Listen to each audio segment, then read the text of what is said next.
Hello and welcome. Good to have you with us. आइए देखते हैं top 5 static and dynamic MCQ series जो कि यूपीएससी और स्टेट पीएससी के लिए बहुत ही महत्वपूर्ण है।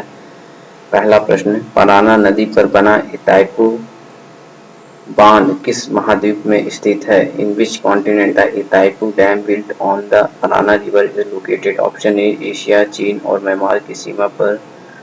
ऑप्शन बी दक्षिण अमेरिका, ब्राजील और पैराग्वे की सीमा पर। ऑप्शन सी उत्तरी अमेरिका, संयुक्त राज्य अमेरिका और मैक्सिको की सीमा पर। ऑप्शन डी अफ्रीका, दक्षिण अफ्रीका और नामीबिया की सीमा पर। यहाँ पर ऑप्शन बी बिल्कुल सही है, क्योंकि इतायकू बांध पराना नदी पर दक्षिण अमेरिका महाद्वीप में स्थित है, जो कि ब्राजील और पैराग्वे की सीमा पर स्थित है। बढ़ते हैं अपने अगले प्रश्न की ओर। निम्नलिखित कथनों का मिलान करना। एक तरफ लड़ाई दी गई है, दूसरी तरफ किनके बीच ये लड़ी गई थी?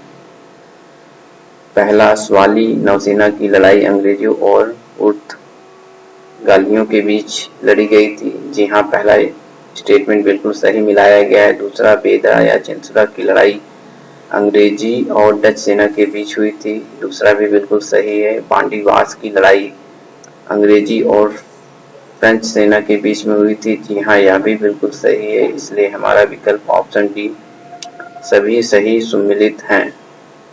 सो ऑप्शन डी जो है बिल्कुल सही है। All is correctly matched. बढ़ते हैं अपने अगले प्रश्न की ओर। भारतीय संविधान की 6ठी अनुसूची के अनुसार चकमा स्वायत्त जिला परिषद किस राज्य के अंतर्गत आती है? Under which state the Chakma Autonomous District Council does come as per 6th schedule of Indian Constitution? Option A Tripura, option B Mizoram, option C Assam, option D Meghalaya. और इसका सही विकल्प है ऑप्शन बी मिजोरम। मिजोरम में Chakma autonomous district council 6th schedule के अंतर्गत स्थित है। यहाँ पर ऑप्शन बी मिजोरम जो है बिल्कुल सही है।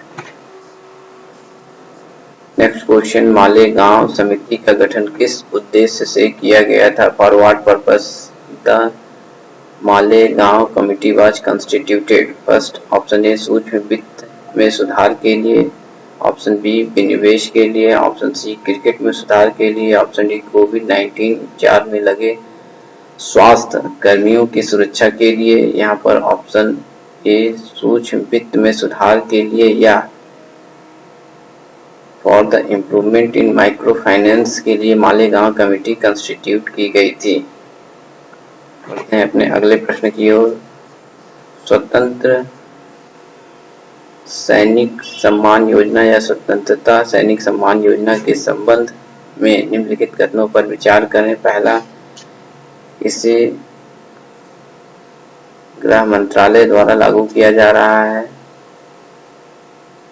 जी हाँ, पहला स्टेटमेंट बिल्कुल सही है, इसे गृह मंत्रालय द्वारा लागू किया जा रहा है। दूसरा, यह उन स्वतंत्रता सेनानियों के लिए मासिक सम्मान पेंशन है जिन्होंने राष्ट्रीय स्वतंत्रता आंदोलन में भाग लिया था।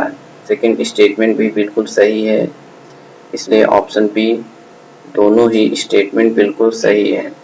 Thanks to all viewers and subscriber of our last mile approach YouTube Hindi channel. Please like, share, subscribe and support our initiative.